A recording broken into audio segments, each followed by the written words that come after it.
Hello, everybody. How's everybody doing? Hi, friends. You can get closer to the mic if possible. I can. So Cheat. just get real cozy. Closer. Yeah. A little bit closer. Yeah, Okay. I think I can do that. even more.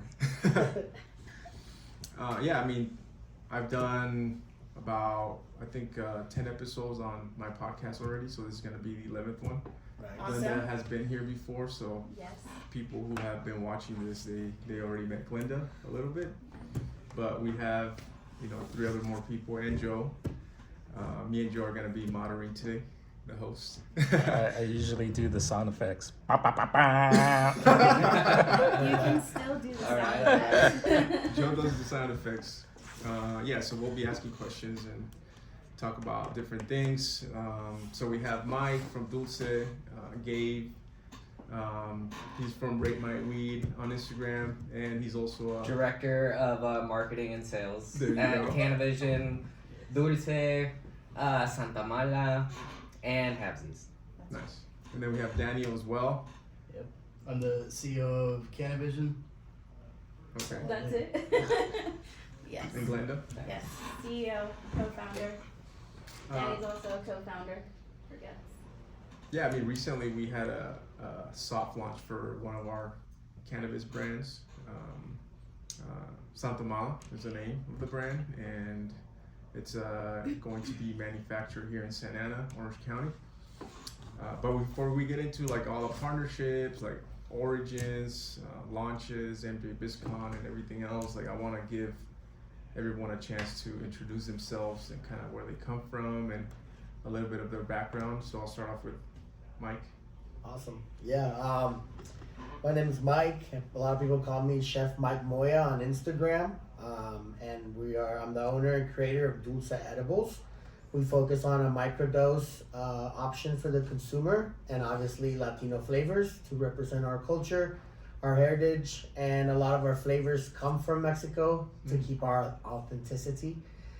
And I was a High Times Top Cannabis Chef winner from 2018, and that really opened up the doors for the opportunity to not just represent me as a chef, but represent something bigger, and that was my brand Dulze.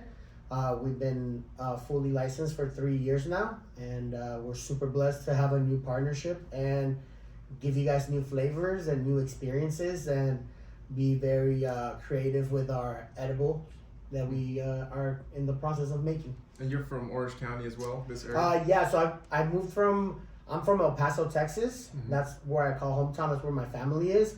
But I've been in the Santa Ana area ever since I moved from San Diego to this area. And that's been 5 years now. Okay. So you could definitely say I'm from the area. Okay. We'll allow it. Yeah. And then, All right, and then I'm Gabe, as Lalo was saying. My account is Rate My Weed. For some reason, it's become something somewhat popular, but that's besides the point. I've been in the industry for the last 13 years now, well into the Prop 215 days.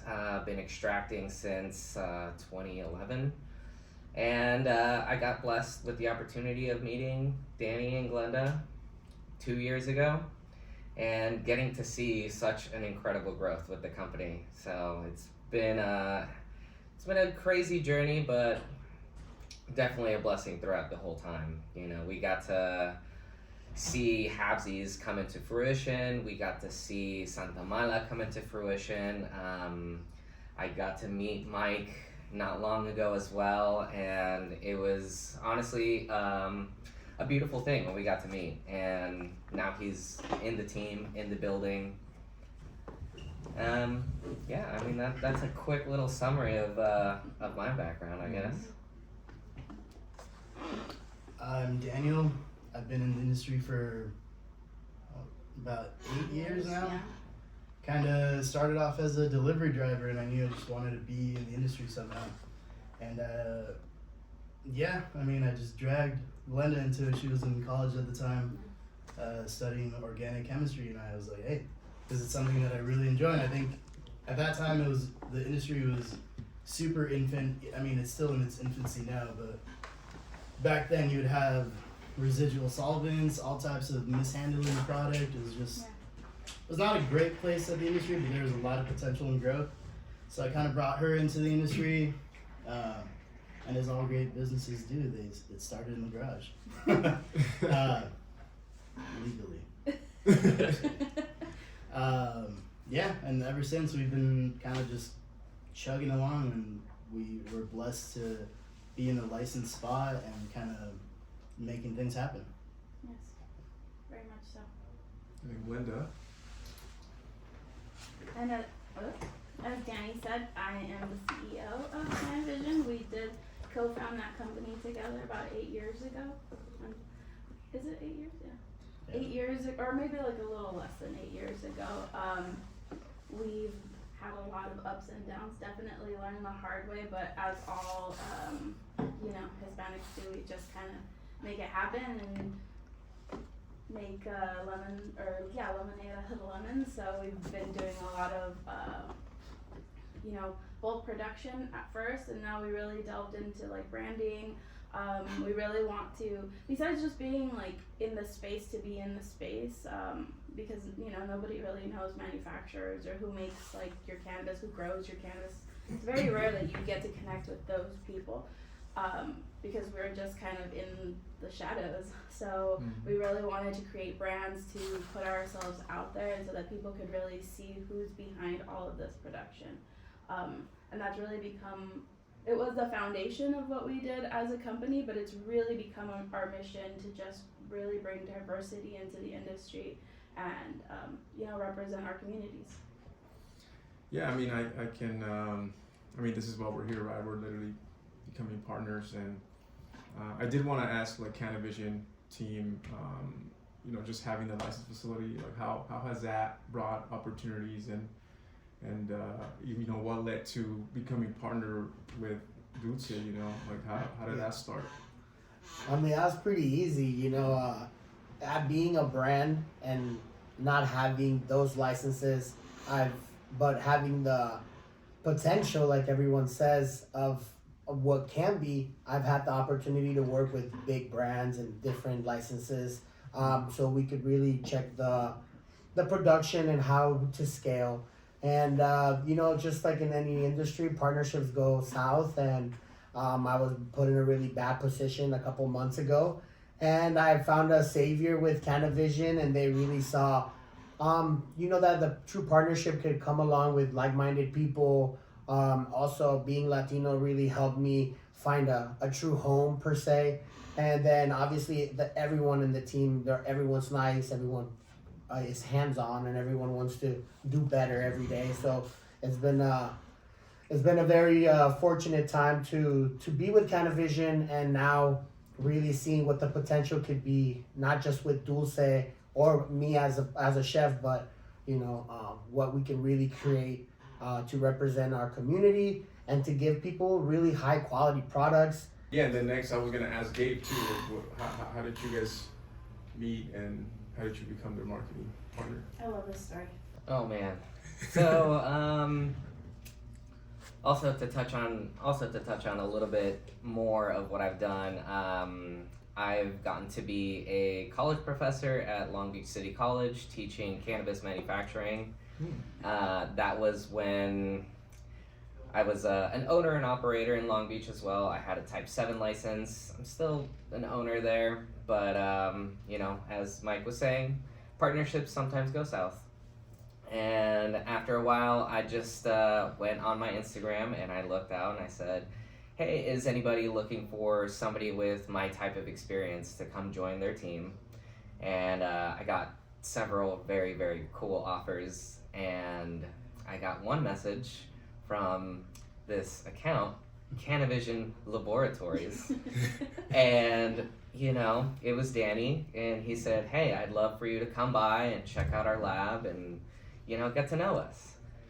And that day, I'm pretty sure I said, hey, so where are you guys at? And he told me, well, we're in Santa Ana. I said, hey, I could be there in like 40 minutes, something like that. So I start driving over. I get to meet Danny. I get to meet Glenda. I got to walk around the lab, and as soon as I saw it, that was the vision that I had when I was building my Type 7. It was everything that I ever wanted in one place. And, you know, with the other offers that I had, I basically told them, you know, let's follow up again. But this was awesome. This was amazing, and I'm super excited. So I think like a week or so after, I come back and I basically just bring all my offers and I give them to Glenda, and I'm like, hey, look, these are all my offers of what they're offering me for yearly pay, for compensations, for healthcare, 401k, whatever. And, you know, Glenda looks at me very, very honestly, and she says, hey, that's really, really awesome. You should do that. You should just take that and, those offers. and go. And I said, yeah, but that's not where I see myself. I don't see myself being a cog in somebody's system, because all these other positions, they just wanted me, they wanted me to be one stagnant thing.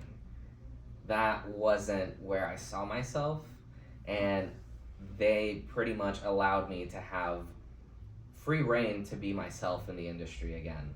As I used to do tons of events back in the day, all the high times, secret sesh, all these things, and I didn't get to do that or experience that side of the market for a very, very long time.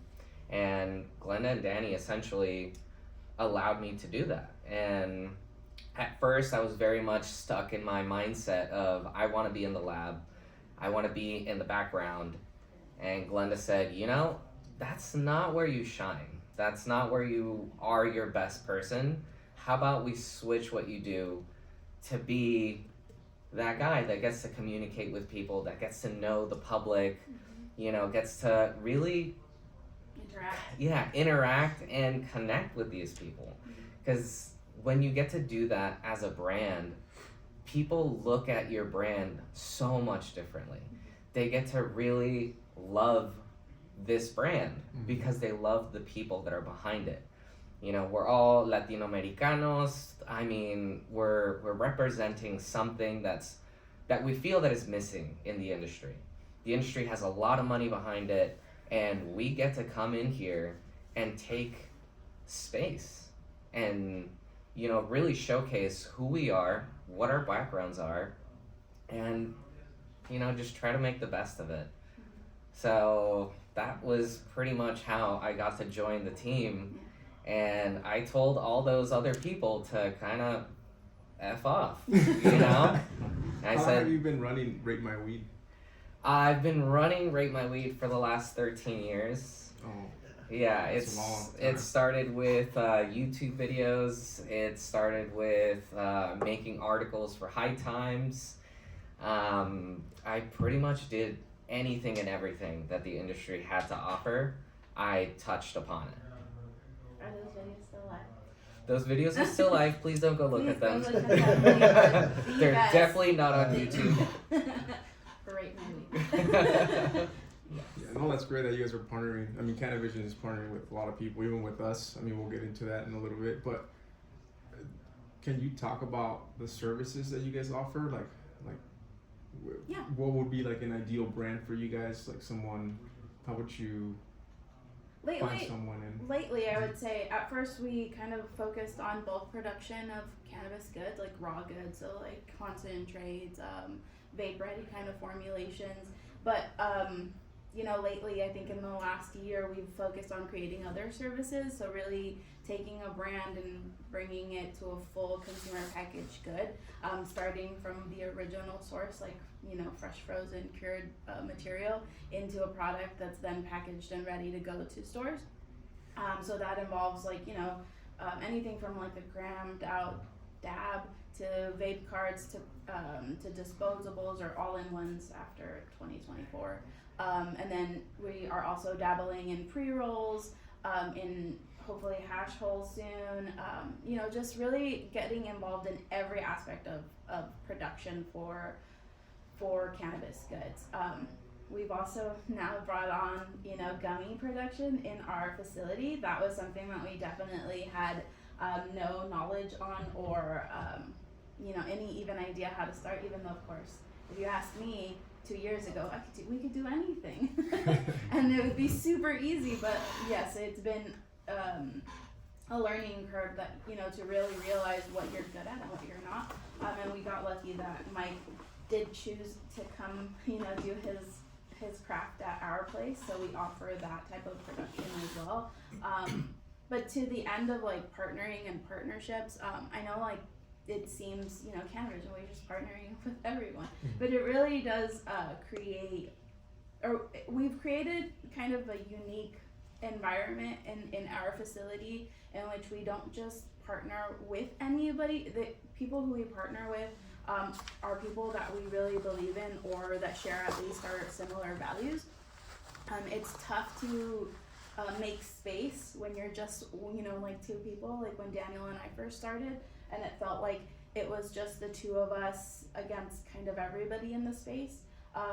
We didn't really make it a lot of space for ourselves then, and as you can see, we're both, fairly quiet individuals, like to listen and see what's going on. And we don't come from like the legacy space, so that's also another kind of hurdle that we had to overcome. But to that end, just being able to meet people, we've met, besides Mike and Gabe and you guys, we've met, a slew of people For sure. in the industry, and not everyone's created equally. There are some bad actors who still are in the industry and continue to be, but we really want to create a space and almost like a haven for people like us to really create more space and not just be our two bodies, but bring in more bodies that think like us and act like us and do like us, because we really have just a different perspective to offer the industry, like, doing things with integrity, doing things that represent and really being hopefully inspirations to people, because growing up we didn't see people like us. To this day there are very few people like us who are titans of industry or even allowed to take space. Right.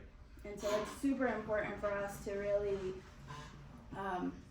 not just realize that, right? When we came into the space, we knew that was one of our like missions, to really make that room for everybody that looks like us. And we got the license, so we thought when we were first licensing, we were always like, oh, we'll get the license and then everything will be easy. Everybody will know who we are or whatever, right? Everyone will know that we're great and that we do things with integrity, that we don't take shortcuts, that we really want to create a product that people can rely on. But nobody knew that. We got licensed, and then we actually found out while we were in the car together, and we were just like, cool.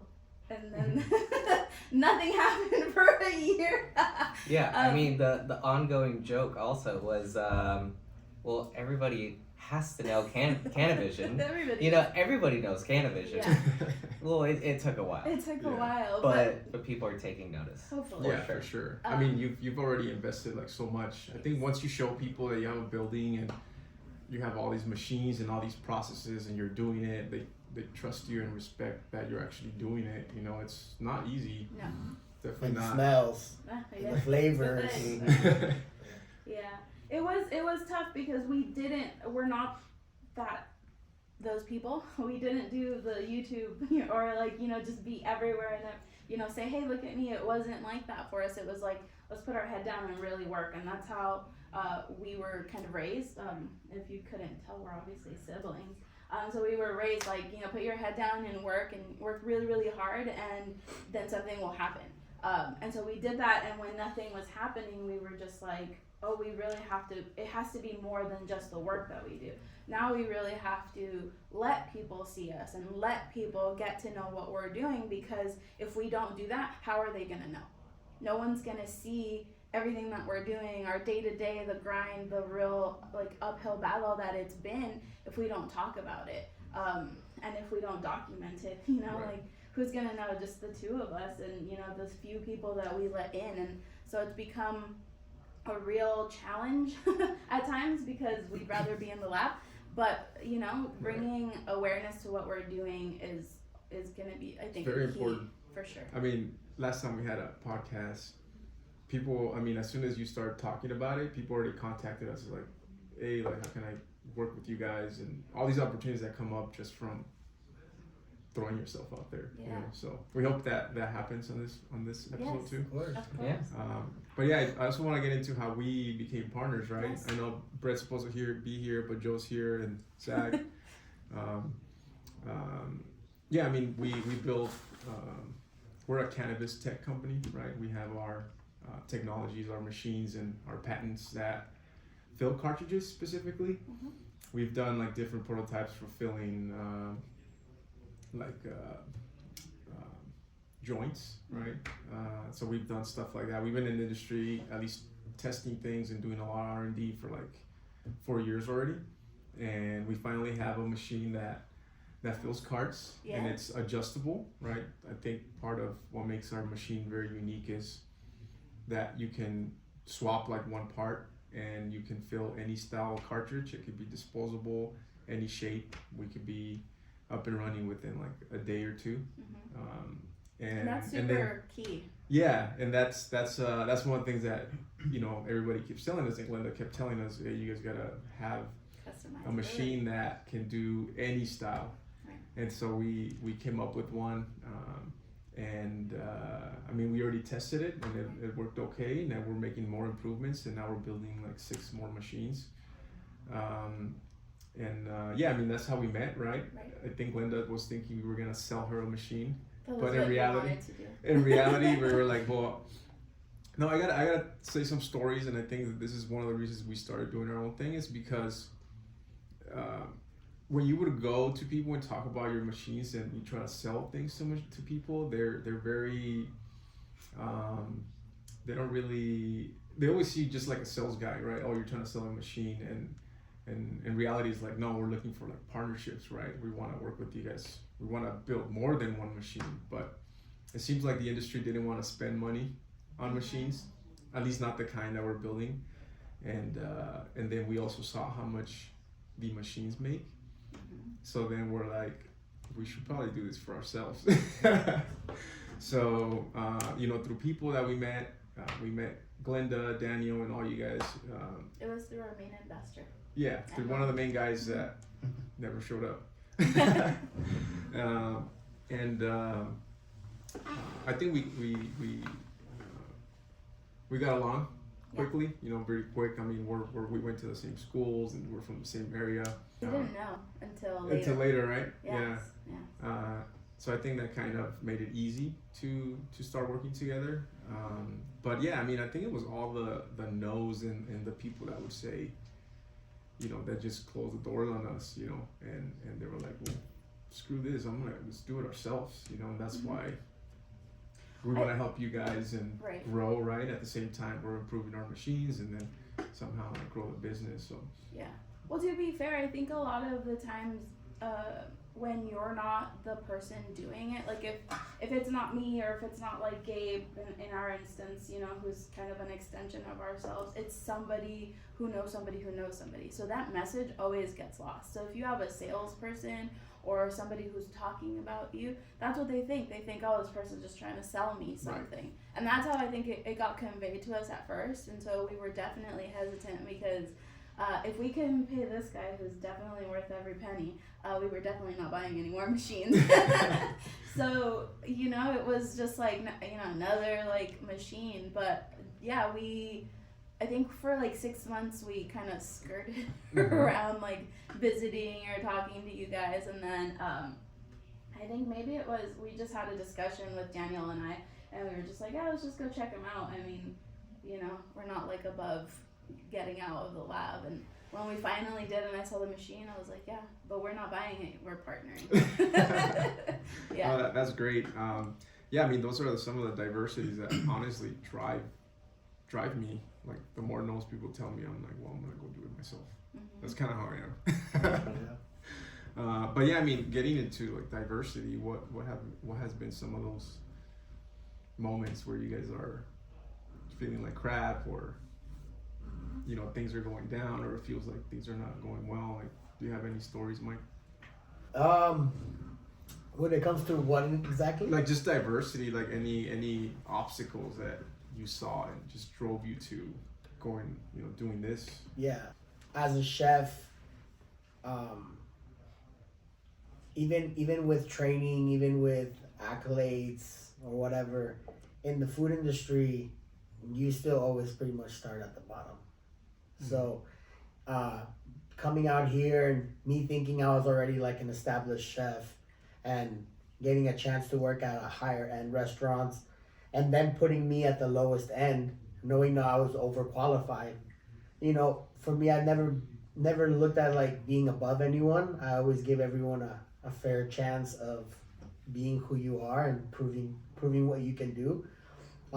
So being a Latino is obviously always have come with some restrictions. Obviously being first generation and not having parents that know, what happens in the US, how to maneuver, how to do everything, comes with restrictions. So we're already a community that's oppressed at some point, right? So at this point now, I try to share my platform and bring people up that want to do what they want to do in the industry, and get better every day. That's the main goal. Obviously, we've been said no multiple times. When I first came in the industry in San Diego, I was always put in the middle of like, Prop 215 is almost over, and you don't have money to go into 64, and you're too new for Prop 15 because of the microdose and the flavors, and it's always been a struggle to keep going. But obviously, meeting the right people, being genuine with our product, being very transparent. I think that's been our main thing, is transparency. Has allowed us to get through those little barriers little by little. And obviously there's always going to be a challenge, especially when you don't come from big funds or big investors like some of these big companies. We're still competing against the $1 million edible brands right next to them on the same shelf. So to me, that just motivates me every day to wake up, put in the 12, 14-hour days, 6-7 days a week, nonstop, because I believe in the mission. I've been surviving in California by making gummies and candy. So, it's a blessing at the end of the day, being able to do what we do. And we know there's going to be challenges in many ways, but we're here with new partners and new minds and new eyes to really see where we could go and attack those challenges together. And now as a team, it's a lot easier to compete against these bigger distributors and manufacturers, because now we have a full menu. Now it's not just Dulce and this gummy. We'll have different SKUs, we'll have different collaborations, different flavors. We'll have the disposable pens, we'll have the pre-rolls. And that's just going to be giving us more fuel, more strength to our salespeople, our marketing people, and our partnerships that we've been fostering over the last 2 or 3 years to come to fruition and help us get the notoriety of our products and what we provide to the cannabis space. So that's pretty much. No, that's awesome. Yeah, that's great. Yeah, you're motivated by everything. Yeah, by all the notes. Yeah, especially great. those. What about you, Gabe? What kind of stories do you have for us, man? I mean, coming from the deep 215 days, it was hard. I got a very unique opportunity when I was very, very young to operate a lab with a dispensary with, back then you had to have all of the scripts of all the patients that you cared for, so that you can basically showcase, okay, I can have this much medicine on site at all times because we're taking care of all of these people.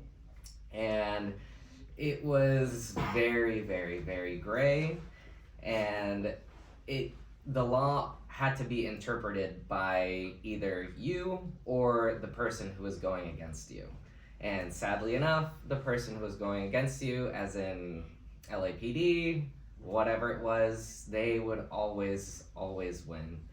And every single time we would start up a lab and something would happen and things were going great, we would go to high times and win awards here and there. Then the cops would come knocking and raid you. Every time I got personally raided, we were just robbed. They came in, they broke everything, they took everything, and there wasn't ever really like a case, nothing. They just came and wanted to roadblock you every single time. They just wanted you to stop doing what you were doing. But like when I first came into this industry, also my stepdad, he had small cell lung cancer. He got a 3-month death sentence essentially, and that wasn't that wasn't something that I was willing to accept. So I found cannabis. I saw that it helped him greatly, and I got my dad back for a small amount of time until he inevitably passed away. But because I saw that, there was never a chance that I was gonna give up. Just because these people kept saying, stop doing what you're doing, it's wrong, that I wasn't accepting of that. Because I could see every single day at the dispensaries that I worked at, people with cancer, with AIDS, with these horrible debilitating diseases coming in and day out, that there was no way that I was gonna stop. And that was a huge thing, like a huge hurdle, because every time you would build something, they would break you right down to below where you started. Every single time. Like, this industry is not for the faint of heart. It's definitely, you have to be very persistent and truly believe in this, in your plan, in the plant, in the people that are around you. And I was very, very blessed that I put myself out there enough that people got to see who I was, how I conducted myself, how I was always professional, always took care of the people around me. And that led me to being where I am today, with Cannavision, getting to meet Mike, getting to meet you guys too. I'm super grateful for the journey, but it comes with a lot of adversity, for sure. What about Cannavision? I think you guys spoke a little bit, but Daniel hasn't said much. Last time you gave us a little bit of that. Yeah. I want to hear Daniel say. I guess a story that really stands out is like we said before, we've been in partnerships that inevitably go south. This partnership 6 years ago was when Prop 215 was kind of transitioning into Prop 64. We went into a partnership with a real estate developer and people who seemed accoladed and knew what they were doing. And this was a few months in where we're doing the blueprints for the build out, and here I am, I'm maybe 22, 23 years old. I have no idea in my mind what I'm doing. I sit down in a conference room full of seasoned professionals, all in their 40s to 60s, architects, engineers, real estate developers, people who seemingly know what they're doing. And we're talking about a Type 7 build out, which is a hydrocarbon build out, and nobody knows what they're talking about. And I'm there just nervous because I'm young and I shouldn't even be in the room, to be honest. And I'm the only one that has valuable input, and it's just like, I walked in feeling like I'm not supposed to be there, and I walked out knowing I'm damn well meant to be here. And I think there's always instances like that in the industry where you're just like, man, everything is against me, and I'm not supposed to be here, but as long as you find the signs, like, there's things that like keep you here. For sure. Yeah. And I think, besides that partnership and once it finally kind of ended and ended, in a giant boom, luckily not a real one. But it really crashed and burned. we also sought out investors. Like after that partnership where people who thought they knew what they were doing clearly showed that they didn't, we thought, okay, now that we've kind of gone through that stage, we actually know what we're doing. All we need is somebody to be like, here's the money, here you go, you guys build it, and I know it'll be something cool, or at least it will be what it's supposed to be. We met, just dozens of people, and they all came back with the same thing, that yeah, maybe we did know what we were doing, but we were too young, or or I don't know if she should be the one to like lead, or good luck, essentially. And it was always the same thing. At that point, we had the building, we had our unclassified booths, or classified and unclassified booths. So you can see the actual dream. It was like, hey, we're coming off the tails of COVID, and we really need like an injection kind of like of investment to get us through the finish line so that we can really do it.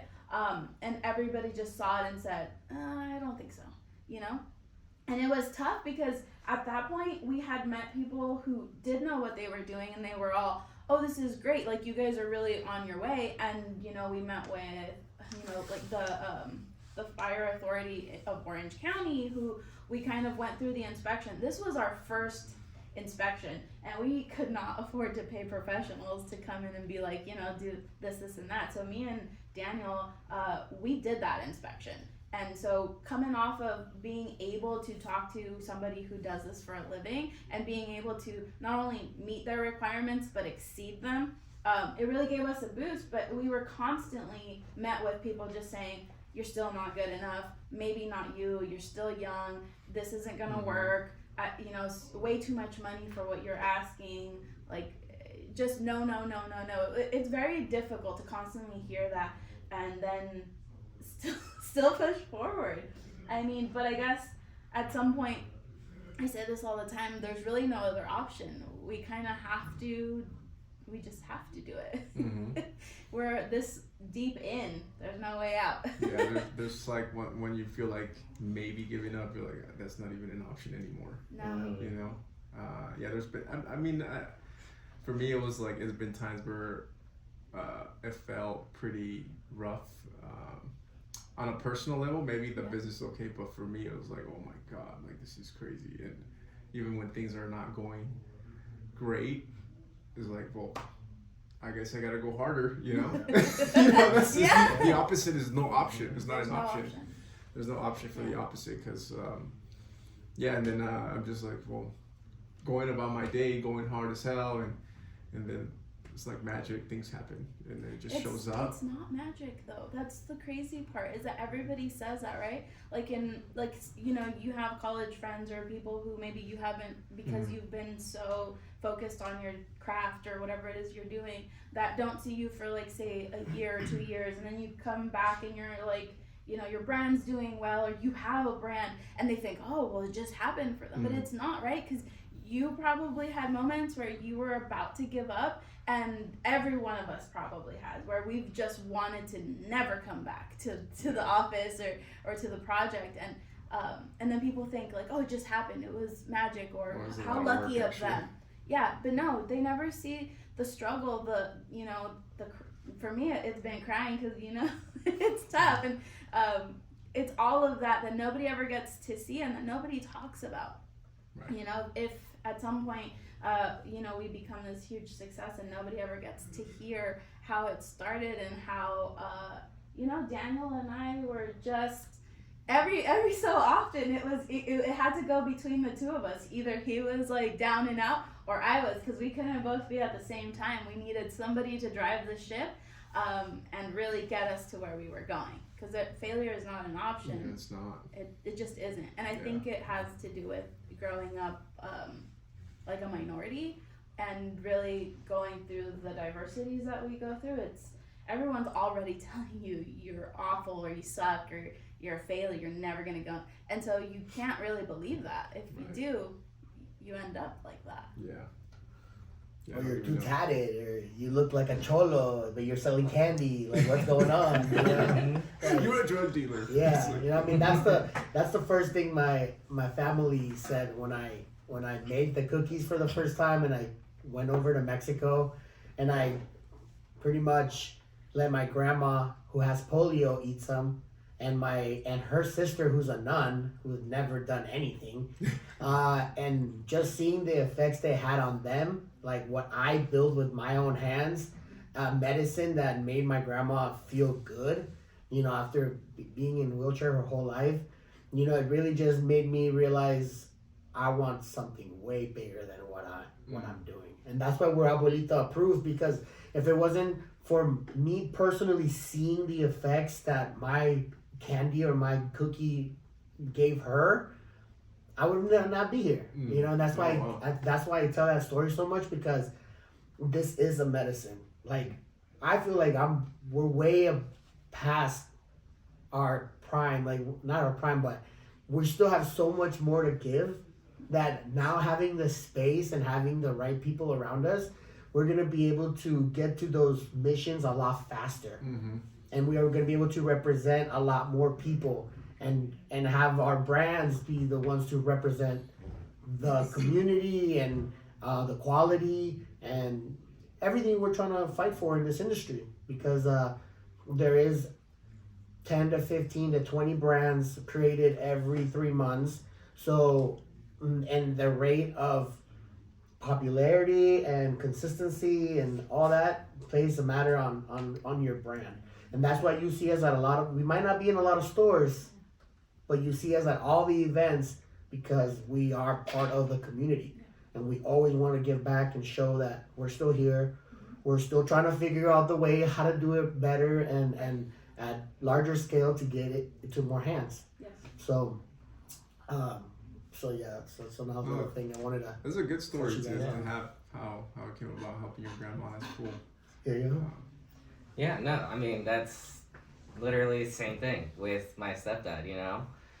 As soon as you see that happen, that magic, when it's like the person that you love so dearly is in pain, can't move, something, and you get to see the relief that they get from this plant for the first time, your life entirely changes. Your view of this plant is everything that you thought of is completely out of the picture.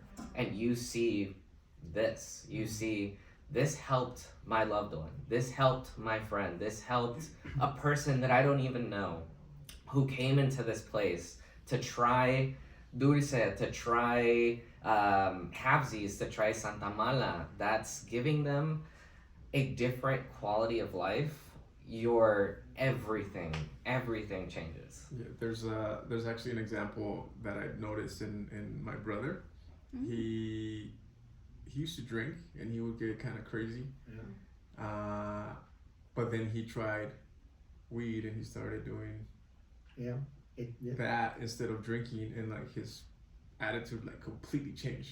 Like, Yeah. Me and my brothers are like, man, I kind of like Joe, like Now. that drinking, you know.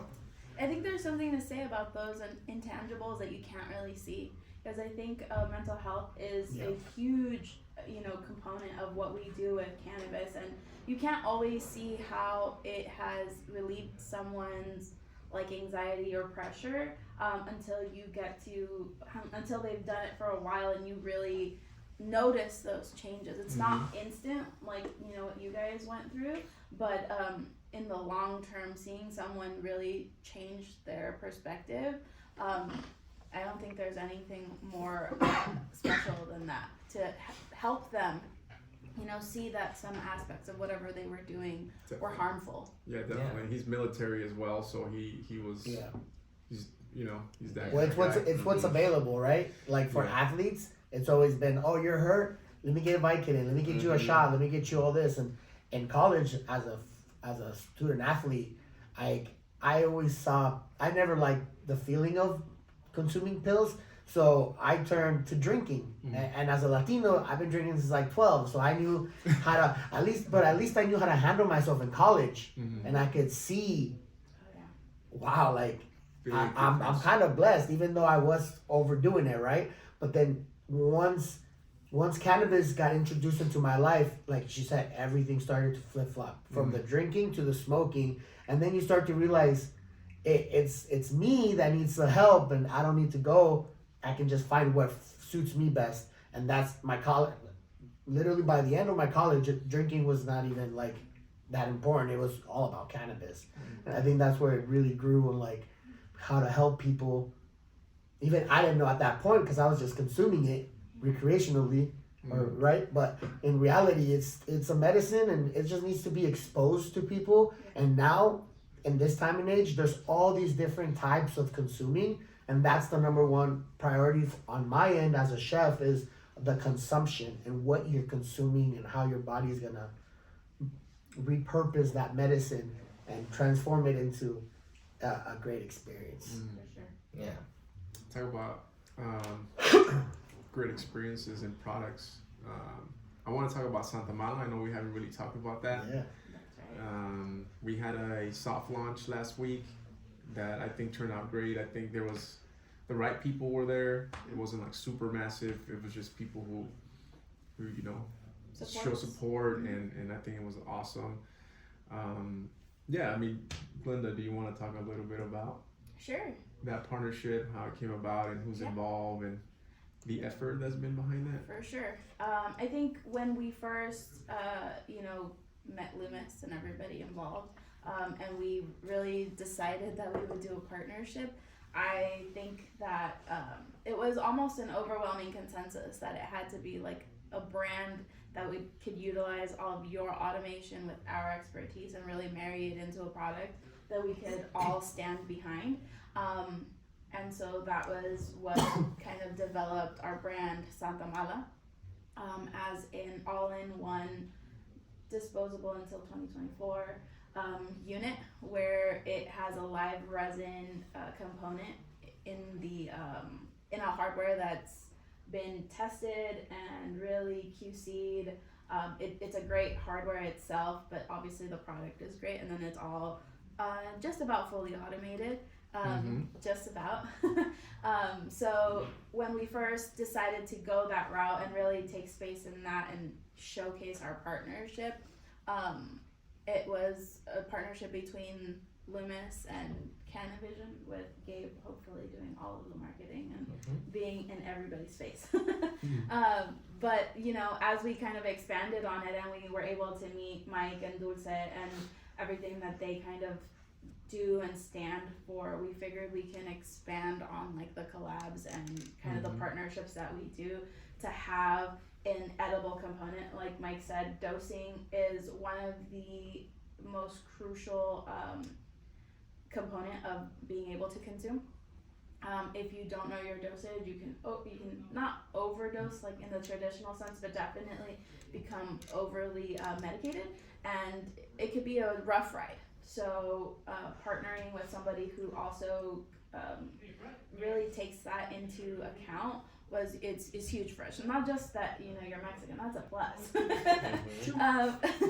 But it definitely helps really solidify that message of like a great quality product, learning to dose yourself with like some gummies and really experiencing that, embodying our traditional like flavors, as well as then creating a product that we can stand by that's like a vapable type product that then once you've learned to dose yourself, you can graduate to another kind of experience, because edibles can have like a 2-hour onset, while vaping and smoking, that can be more immediate. So there are times where you may need like a really quick relief from whatever pain or ailment or anxiety that you may be feeling, and those two products really kind of help each other. They bridge both the dosing and like the like advanced kind of dosing, I would say. What is Santa Mala? What does it represent? It sounds like you're has a female name. Right. Like what else does it represent? So besides Dulce and like a handful of other kind of Hispanic leaning brands, Santa Mala to me, and I'm gonna speak only for me at this point, but to me really represents like just another product that is actually created and manufactured by Hispanics for Hispanics, and hopefully really captivating that audience and having people realize, right? Because we like brands like Dulce and brands like Santa Mala that actually have some like Latin words to it that require you to say it, not like Dulce, or I mean you can, but it really It's not Dulce. Yeah, Dulce. Yeah. We hear it everywhere. we have to do that. Take the opportunity to not just showcase a product with like the candy skull like Mike has, or our kind of witchy Day of the Dead vibe that we have for Santa Mala, not just in the animations or in the pictures or anything like that, but also in the name and the word, in making the space for creating a brand that represents not just in pictures but in saying it. And then also, I mean, besides the Hispanic aspect, there really needs to be brands that represent women, and though Santa Mala isn't just a women brand, or it's not our only demographic, it really has the opportunity to show women in like a different light, because there are so many women consumers, and they consume all of the cannabis culture type brands, right? Because they're really, really good, and so they're not able to pull out their vape and kind of represent themselves in the way that they choose to consume cannabis. And I think that's super important, to be able to uniquely identify yourself in the things that you do.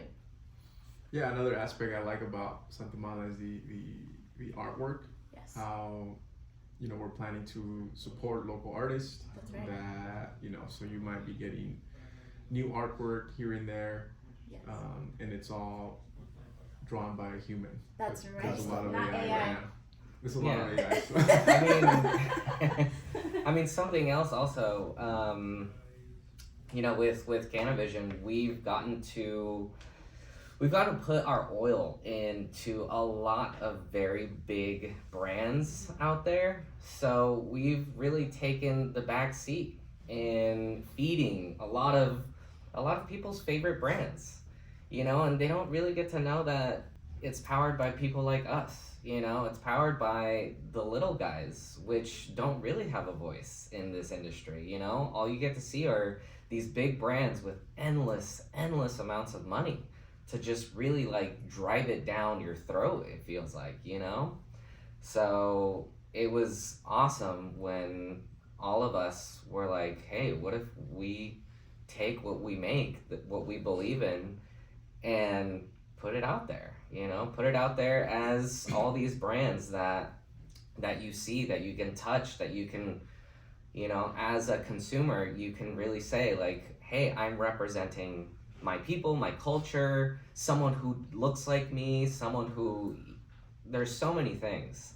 So I feel like as soon as we got to do that, and I got to see how the project was gonna look, how the artwork was gonna look, what hardware that we tested, which we tested tons of, and all the formulations that we did, once we got to this point, I'm like, hey, this is gonna be great, because all of those brands that you love and you consume that we're powering, hopefully we'll be able to put this in front of the people, and they'll get to consume it, believe in it, and switch over. Yeah. Connect to it. Better price. Yeah.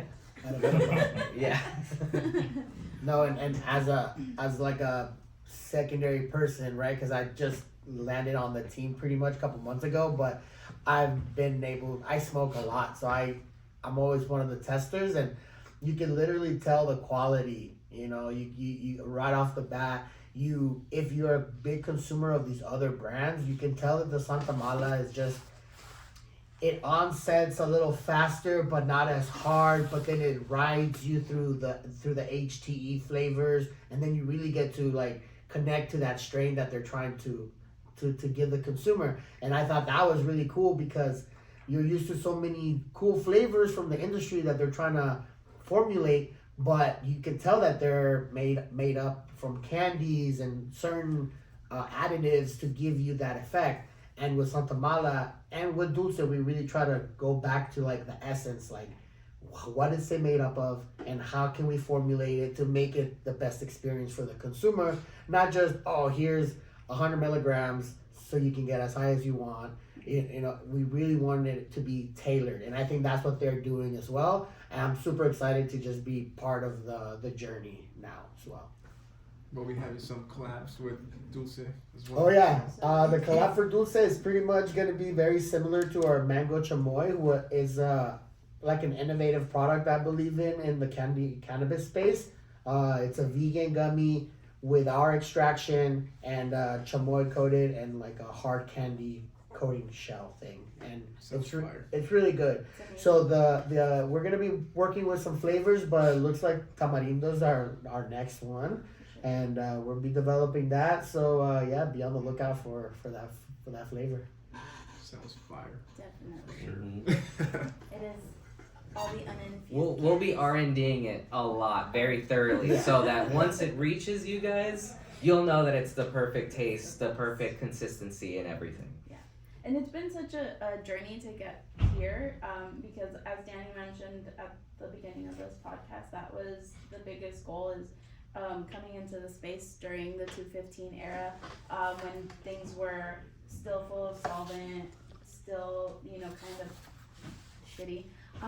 We just wanted to hit an era where we could really be proud and stand by the products that we make, do it with integrity, don't, you know, skip any steps, don't do any additives.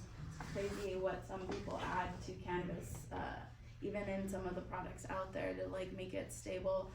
That's definitely something that we don't even think about when we do things. Like, it's always like plant first, you know, do it as wholesomely as possible, because it really creates an experience for everybody else. It not just gives us like the ability to be proud of what we do, it definitely makes for an experience that the consumer can really identify, really.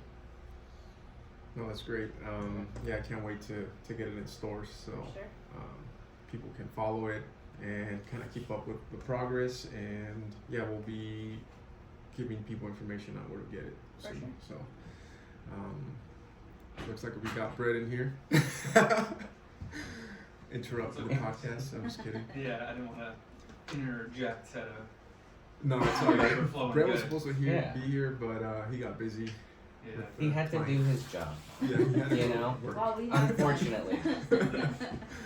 But I think the last thing we want to talk about is the expo, MJ BizCon.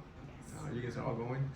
we will all be there. Yeah, we'll all be there. You're going too, Mike? I believe so. Yeah. What are your guys' goals for the expo? Like, what are you guys trying to get out of it? My main goal is exposure. Like, I've been to some of those already. I already know what it's about. For me, it's always just like, I'm probably gonna be one of the biggest guys there, so I try to put on the loudest Dulce shirt that's available, and really it's just to showcase what we're about. There's people from all over the country that are interested in learning, so it's a good opportunity to educate and see if there's some synergy with other states, potentially, you know, make some licensing agreement contracts happen, and that's what it is for us. Now that we've kind of laid out our cards and our flavors and what we do, it's obviously time to expand and see how far we can reach across the U.S. and you know, keep growing the brand. MJ BizCon is a great opportunity for that, and also to just see the hardware, all the new tech that's coming out for like edibles, new molds, new injectors. It's a really eye-opening because it can literally put you a step ahead of the next brand that's coming. Right. So that's how I see MJ BizCon, and I'm super excited to obviously now go with the team and, you know, do all the activities that come with MJ Biz. Mm-hmm. Yeah, no, 100%. Also, we're going in as the press for MJ BizCon, so we'll be taking the podcast out there. Like I said, since I've been in the industry for so long, I've been blessed to get to know a lot of amazing, cool people. So we'll be able to interview a bunch of great minds in the industry. Some of the titans of the industry that we touched on. We'll get to rub shoulders with all of them, get to communicate with all of them, the people who set up MJ BizCon, who really believed in this industry at a very, very early stage. I remember going to MJ BizCon in like 2015, and it was not the size of what it is now. It's insane how big it is, how many people. It's the whole world. The whole world is interested in this industry. And you see people from every single corner of the world coming in and expressing interest in what we all do and what we all love. So, yeah, that's Rate My something. Weed. He's gonna be at MJ BizCon. And Say the what's little up. Cerebral Zone podcast. Cerebral Zone. Engineer memes guy. Yeah. I don't consume. Chef Mike Boya. Customers, if you're watching, I don't consume. What are the effects, Joe? What are the effects in here? He has people that consume for him. Yeah, and give him feedback. That's What about Cannavision goals? And same thing, I think it's always about platform and education. Without the foundation to be able to bring people in, and that's obviously through education. Nobody, there's so much taboo, there's so much kind of trauma from like the times when, the war on drugs, it really affected our brown and black communities so immensely. So being able to be, on the driving force of kind of lifting those taboos and really helping people see what it could do is epic. But again, without a platform, we wouldn't be able to do that. So definitely coming in as press with MJ Biz is, it's nerve-wracking, but great at the same time. So, hopefully we can touch, however many people with some knowledge, and even if only one person, decides now that they'll consume and they'll start to, try microdosing, that's already a plus, because it definitely is almost like a domino effect. You just need one person in your family to be like, hey, this is really helping, and it's doing really great for me, to really open the doors. And I can attest to that, because I wouldn't be here without Daniel, and the effects that cannabis had on him, and how I saw it really change him from whatever internal struggles he was going through to the person he is today, and hopefully only better. So That's great. So yeah, we'll be all out there. I'll be there too, engineer memes guy with the Loomis team. We'll probably be out there just networking. Same thing. Our goal is to connect with brands and potentially bring them over to Cannavision and try to manufacture here and just showcase our technology. Sure. So anybody out there want to work with us, hit us up. definitely. We're in Orange County, Slide California. DMs. That's all I have for you guys. Do you guys have any last comments, Yes. questions? Please visit our websites and Instagrams. I don't know them. We'll So tag somebody them. else please chime in. Yeah, please check out our Instagrams. Rate My Weed, Halfsies.brand, CMBSN Labs, Dulce.ca, and at Mike Moya as well. Chef Mike Moya. Oh, Chef Mike Moya. My bad. Yeah, and at Loomis Automation. And don't forget to subscribe and follow us. See you guys. Yes.